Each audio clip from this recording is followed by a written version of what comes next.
Ce show dédié pour l'élévation de l'âme de Karen Ruth Lane sur la question de Adam. Alors, comment combattre la paresse en ces temps de tchouva? Voilà. Très très bonne question, très actuelle, toujours actuelle.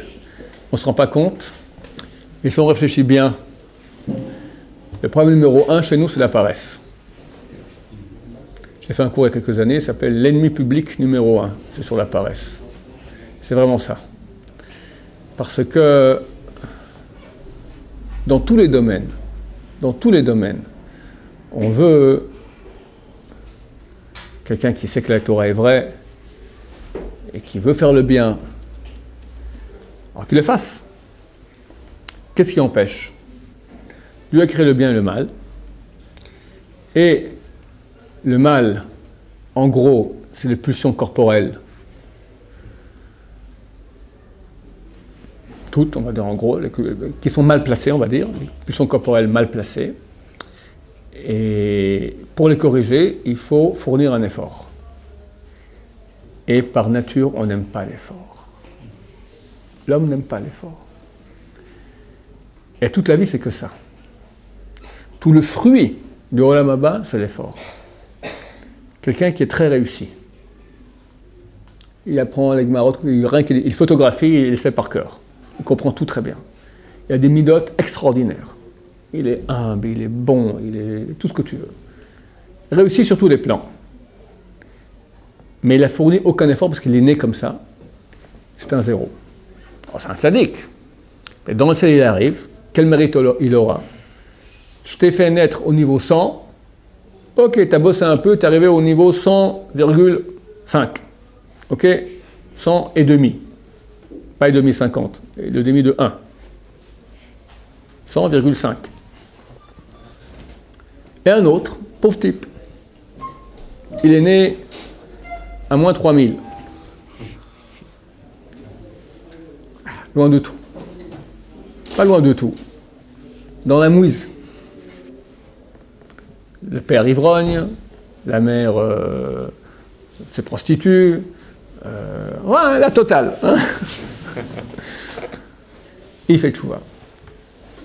Et il se bat. Et il se bat, il se bat. Et il arrive, allez, à plus 3. Plus 3. Un, il est 100. L'autre, il est 3. On regarde comme un nul. Il est nul. Mais aux yeux de Dieu, il vaut 3003. Il arrive à la Maba, il a un score de 3003. Alors que le tzaddik parfait qu'on connaît, il a un score de 1,5. Nul. C'est lui le vrai nul. Une Gemara dans Brachot raconte qu'un des Tanaïm, il s'est évanoui, il est parti là-haut. Il est revenu, il a dit, c'est bizarre, tous les gens bas de ce monde, j'ai vu en haut. Et tous les gens qui sont hauts, j'ai vu en bas. J'ai vu Olam Hafour, un monde à l'envers. Il a dit, mon cher ami, tu as vu un monde juste. Le monde à l'envers, c'est ici. Les gens qui ont l'air nuls ici, ce sont des grands là-haut, et les gens qu'on croit des grands, ce sont des nuls là-haut. Comme je dis, parce qu'on ne connaît pas les qualités de quelqu'un, quelle est sa source d'âme, quelle est la nature qu'il a reçue. Alors quelqu'un qui, de façon naturelle, il réussit très bien, on pense qu'il est bien. C'est vrai qu'il est bien par rapport aux autres, par rapport aux critères que nous voyons, mais ce n'est pas les vrais critères. On voit très mal. Même un prophète se trompe.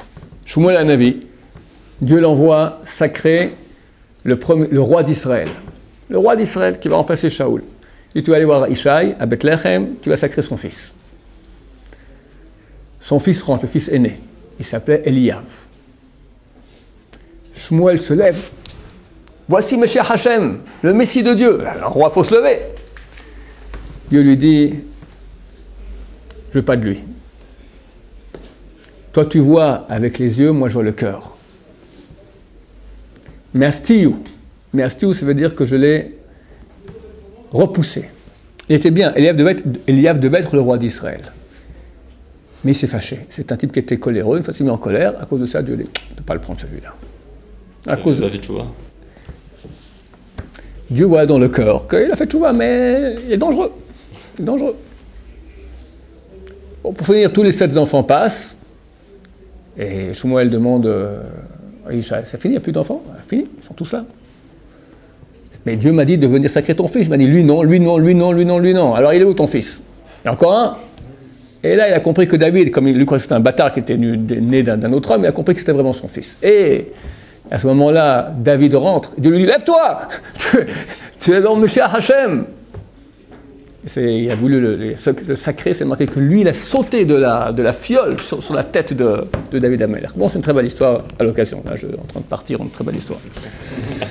Pour dire que même un prophète comme Shmuel, dans la Torah, il appelait Haroé, celui qui voit.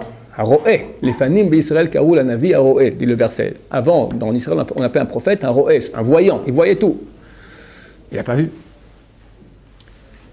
Pourquoi je parle de tout ça? Comment je suis arrivé à ça? Pour arriver fort. Ouais, par Alors nous, on regarde maintenant. Tu vois, le super sadique, il dévale les gmarot, tac, tac, tac, il monte du chiour, super, il va monter, il va un grand rabbin d'Israël. Et toi, roche patata, une tête de patate, d'accord, tu refais la gmara 100 fois et tu as encore oublié. Et tu n'as toujours pas compris. Et dans le ciel, qui est plus aimé? Qui est plus aimé?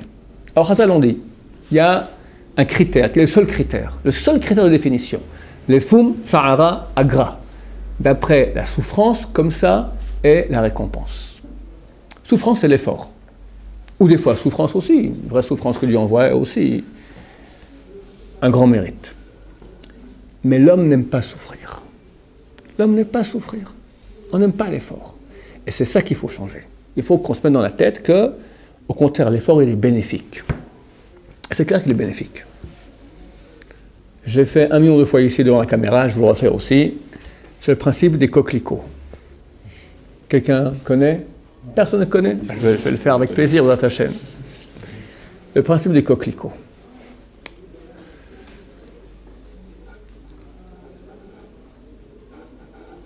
Mas'od s'est fiancé avec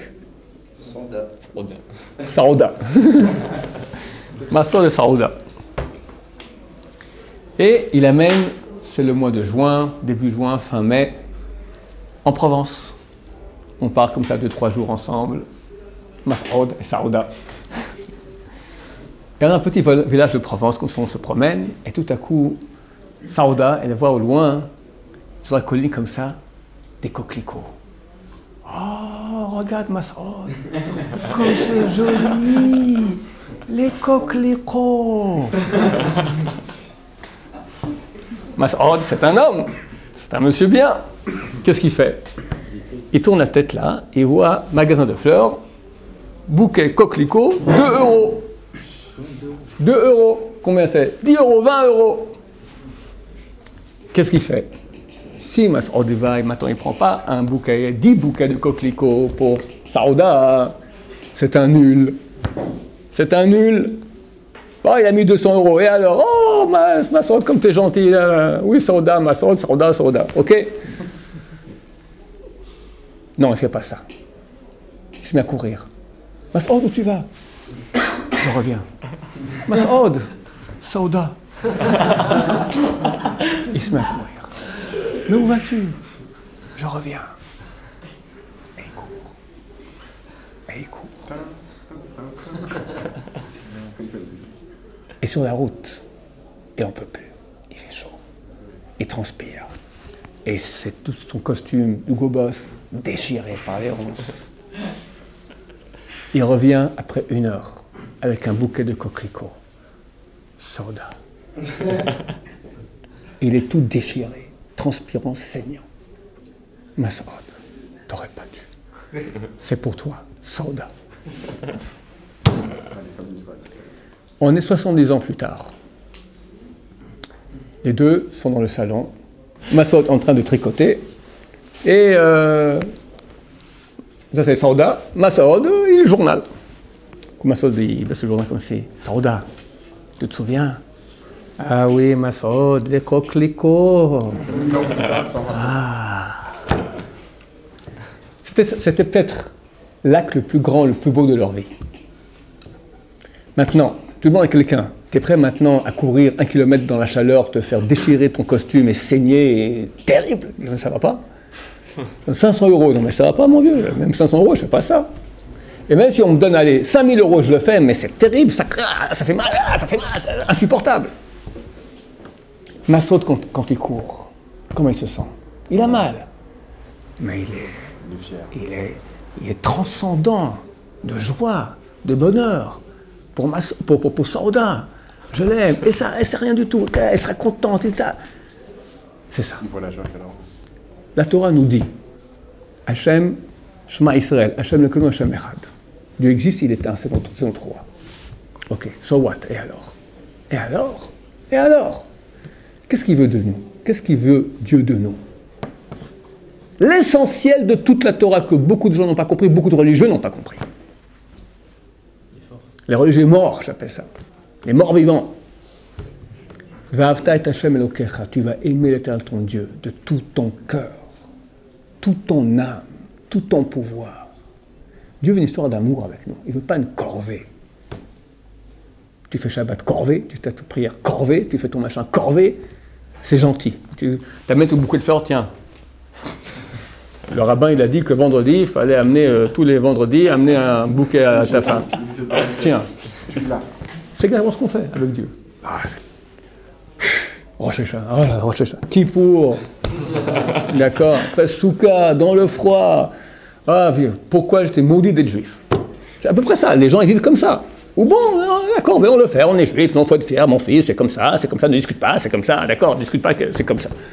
C'est une corvée, mais c'est pas ce qu'il veut, Dieu. Rabbi Akiva a dit, si tous les livres sont saints, Shir HaShirim, c'est le saint des saints. Le saint des saints, qui veut ne pas être dans le saint des saints? C'est quoi le saint des saints? Qu'est-ce que c'est le saint des saints? Shir HaShirim, une histoire d'amour passionné. Shir HaShirim, quand il est cantique, c'est une histoire d'amour, tu lis ça, tu tombes à l'envers, c'est érotique. Passionné érotique. Passionné érotique. C'est le saint des saints.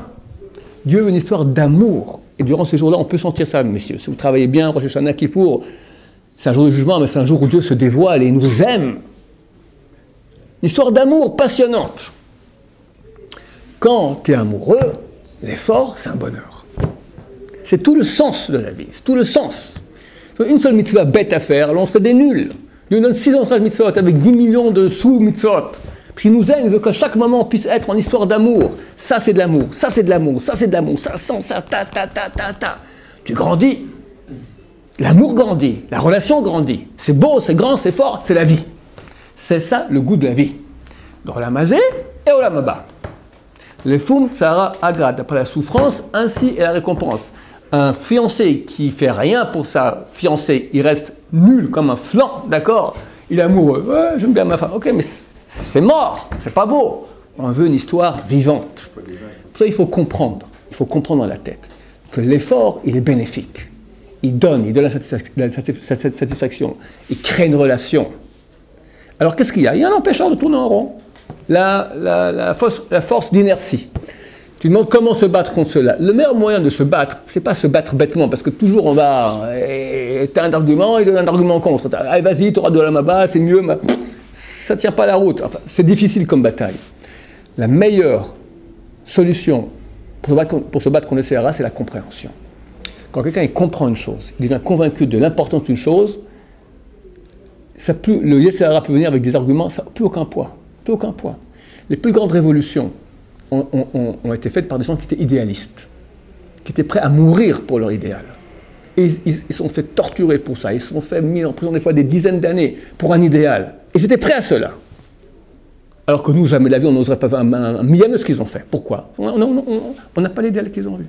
Du moment que maintenant je comprends qu'il y a ici un idéal, qu'il y a une histoire d'amour, qu'il y a ici une mission extraordinaire de vie, de bonheur pour moi, pour le monde, d'accord? Je suis en relation avec Dieu, c'est pas n'importe quoi. Une belle relation d'amour, Dieu nous aime tellement. Quel Yetzirah peut me dire maintenant, vas-y, reste dans ton lit, arrête de te bouger. Tu comprends, je suis amoureux. Je pense que c'est dans ce sens qu'il faut travailler. Et comprendre que c'est un Yetzirah terrible.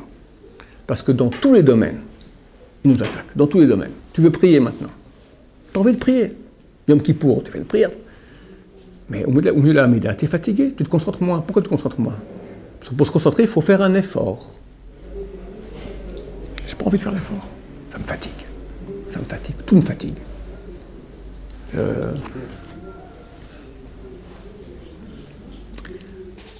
Dieu qu'on développe notre âme.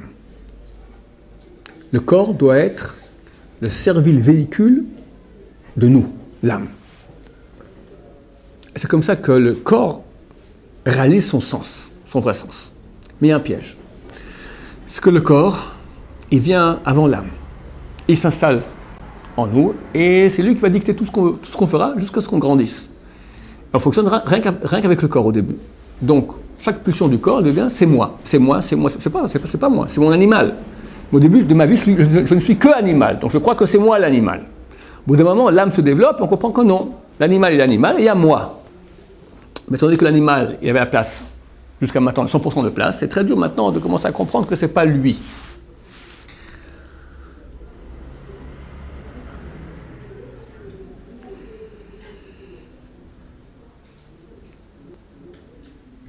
Quelqu'un qui n'a pas compris qu'il a une âme, et que c'est ça son vrai lui qui passe à côté de lui-même s'il ne va pas développer cette âme et grandir.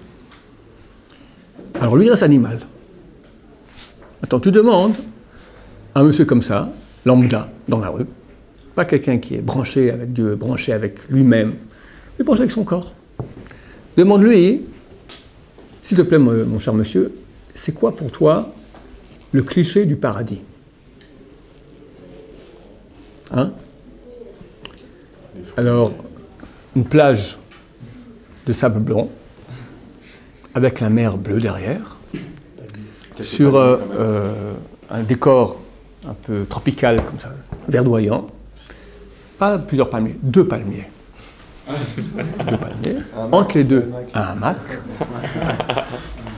tu décompresses, une dame top modèle qui te met des grappes de raisin dans la bouche. C'est ça, hein? C'est ça. C'est pour ça qu'on dit c'est le paradis sur terre, quand on est dans les îles, on dit c'est le paradis. Paradis sur terre. Ça, c'est Esav. Esav, c'est le mal. Esav, dans la Torah, il est né jumeau avec Yaakov. La Torah raconte qu'ils vont naître. Un est poilu, l'autre il est plutôt lisse. Un va plutôt être chasseur, Esav. Yaakov Ishtam, plutôt un homme parfait qui étudie la Torah dans les tentes. Parashat Toldot. Mais jamais la Torah va citer l'un des deux protagonistes. Raconte ce qu'ils ont fait. La première fois où on entend l'un des deux parler, Vayomer Esav el Yaakov. Et Esav dit à Jacob, Alitenina mina adom adom azek kayef anochi. Abreuve-moi, s'il te plaît, de ce rouge, car je suis fatigué. Verset connu. Le rouge, c'est 2 fois 50, c'est 100 pour dire que c'est des... Pas de guématrie. On reste maintenant dans... La suite du verset dit Alken kara shemo edom. C'est vrai qu'on l'appelait rouge. Esav a été surnommé rouge. Edom. Et le monde occidental aujourd'hui est appelé Edom. Pourquoi on l'appelle Edom et pas Esav? Parce qu'il y a 4000 ans, leur arrière-grand-père, leur ancêtre, a fait un petit lapsus. Au lieu de dire « passe-moi s'il te plaît des lentilles », c'était des lentilles, « passe-moi du rouge ». La Torah dit « Alken kara shemo Edom ». Pourquoi on l'appelait rouge? C'est bizarre. Demain tu rentres à la maison, tu t'appelles Adam, tu dis « chérie, passe-moi de ce truc jaune-là ». Des frites. Jaune, tu as dit jaune, c'est des frites. Tu as appelé un truc jaune frites. Tu as appelé un truc frites jaune. Mon cher ami, on change de nom, tu es le jaune. Carte d'identité, tout partout. Toi, toute descendance s'appellera la famille jaune. Ça ne tient pas la route. Non, mais qui a écrit ce texte? Ça ne tient pas la route. C'est extrêmement profond. Le nom évoque l'essence. Maintenant, l'essence, elle s'exprime par la parole.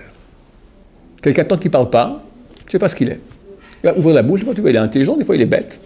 Parce que la parole exprime ce que tu as à l'intérieur. On parle toujours pour exprimer 2 choses. Soit ce qu'on pense, soit ce qu'on désire. Mon désir premier, ma pensée première. Quand je parle, c'est n'importe quoi. Ça peut être une pensée ou un désir numéro 1000.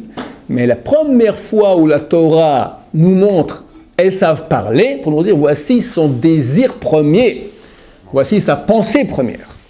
Et dans cette phrase, il y a les axes principaux du monde occidental, des intérêts du monde, de la pensée du monde occidental. Aliteni, abreuve-moi, manger, manger. Ok, dans toutes les cultures, on aime bien manger. Dans aucune culture, on a écrit autant de livres de cuisine qu'en Occident. Demandez dans les librairies, les bouquins les plus vendus, c'est les bouquins de cuisine. Il y a au moins 10 000 bouquins de cuisine. En Europe? En Occident. Europe, Amérique, etc. Surtout en Europe. Surtout en France.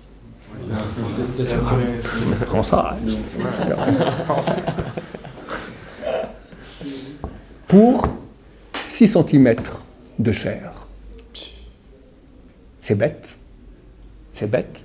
Parce qu'un bon vin, un bon vin non cachère, dans les grands restaurants de gastronomie française, d'accord, combien ça coûte? 100 euros? 100 euros, t'es gentil. 3 000, 4 000, 5 000, facile. Il n'y a pas de prix. Il n'y a pas de prix. On va dire une bonne bouteille, elle est 3 000 euros. Ah ouais. 3 000 euros.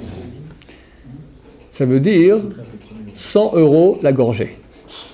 Bon, tu vas pas prendre glou, glou, glou, glou, glou, 400 euros d'un coup, c'est halal, c'est haram. Tu prends, tu respires, tu fais un petit commentaire, bon, ça se déguste. Maintenant, tu mets dans la bouche, hop, une gorgée. 100 euros. Combien de temps ça tient? Après 30 secondes, c'est dégueulasse, c'est plein de salive déjà. Donc 10 secondes, 20 secondes, à gauche, à droite, en haut, en bas, à gauche, à droite, comme le lave, hop, t'avales. 100 euros qui sont partis. C'est dommage. Si moi j'avais été le bon Dieu, qu'est-ce que j'aurais fait? C'est que les papilles gustatives continuent jusque dans l'œsophage, jusque dans l'estomac. Tout comme ça, on sent, ah c'est bon, ah c'est bon, ah c'est bon, ah c'est bon, ah c'est bon. On garderait un peu plus. Il n'y a que 6 cm. Terrible. 6 cm. Et plus de 20 secondes après la bouche, ça devient dégueulasse. Et les gens payent. Et les gens payent. T'as tout un art. T'as la nouvelle gastronomie française. Nouvelle, c'était il y a 20 ans. Un temps, les gens, ils allaient manger, ils avaient un plat. D'accord? Hein? Ils ont pas de taurin. Ouais. C'est normal qu'ils se donnent à des... Ouais, je ne critique pas, je constate. Tout à fait normal. Tout à fait normal. Je constate. Il y avait ils ont fait une nouvelle gastronomie française. Un temps, c'était un plat normal, plein. Là, tu as un plat qui fait deux fois plus grand, puis tu as un petit machin comme ça. Il faut savoir déguster, d'accord? Tu vas au mariage, tu ressors aussi affamé que t'es rentré. Et l'ardoise, hein? Tout un art, toute une... Et il y a mes dictons, tant que l'appétit va, tout va. Ben, ça veut juste revenir. Ça, c'est aliteni. C'est-à-dire, on met un point extrêmement... Dans toutes les cultures, on aime bien manger. Dans aucune culture, on va faire de ça tout un art. L'art de la gastronomie, avec des... Quand j'allais dans les séminaires, comme toute personne humaine, je dois aller aux toilettes de temps en temps. Alors, on ne peut pas penser des trucs de Torah. Alors, qu'est-ce que je faisais? Je prenais là-bas la carte du restaurant. Mais c'était à s'écrouler de rire, d'accord. T'avais d'abord les titres, d'accord. On te fait... voilà, un exemple que je donne toujours, c'est le même, d'accord. On te fait un œuf au plat, d'accord, aux champignons. Bon, ok. Alors, on te fait omelette aux chanterelles de la mode d'autrefois, d'accord. Tu vois rien que ce titre-là, mode chanterelle, d'accord. Tu rêves. Il y a la carte. La carte, c'est très important. La carte, ça fait rêver. C'est des titres qui suggèrent comme ça l'imagination. Puis tu as des tons rouges, des tons plutôt chauds, pas des tons froids. Et puis la carte des vins, c'est pour chaque vin, tu as une tartine comme ça, il a des tanins, un retour, écarlate, machin, fruité, tout des commentaires pour, somme toute, une fonction basique animale de nutrition. On doit se nourrir. Aliteni. Na, s'il te plaît. Ça veut dire, t'es animal. Le niveau râle pas crête. Mais t'es quelqu'un, je suis quelqu'un de bien. Alors t'as un colbert, une cravate, voilà. Je suis pas élevé. S'il te plaît, il y a un art de gastronomie. Il y a une façon de faire. La civilisation, c'est où dans le monde? En Asie? En Afrique? En Amérique du Sud? L'Europe. C'est nous les civilisés. Au nom de civilisation, qu'est-ce qu'on va faire? À l'Itanie, on va s'abreuver. Mais il y a un dôme de rouge, de sang. Il n'y a aucune population au monde qui a fait autant de génocides dans l'histoire que l'Occident. Au nom de civiliser, On a civilisé les Africains en esclavage. L'Amérique du Sud, on a un génocide de populations fantastiques. Incas, Toltecs, Aztèques, Mayas, liquidés. En Amérique du Nord, on les parque dans des réserves. En Asie jusqu'aujourd'hui,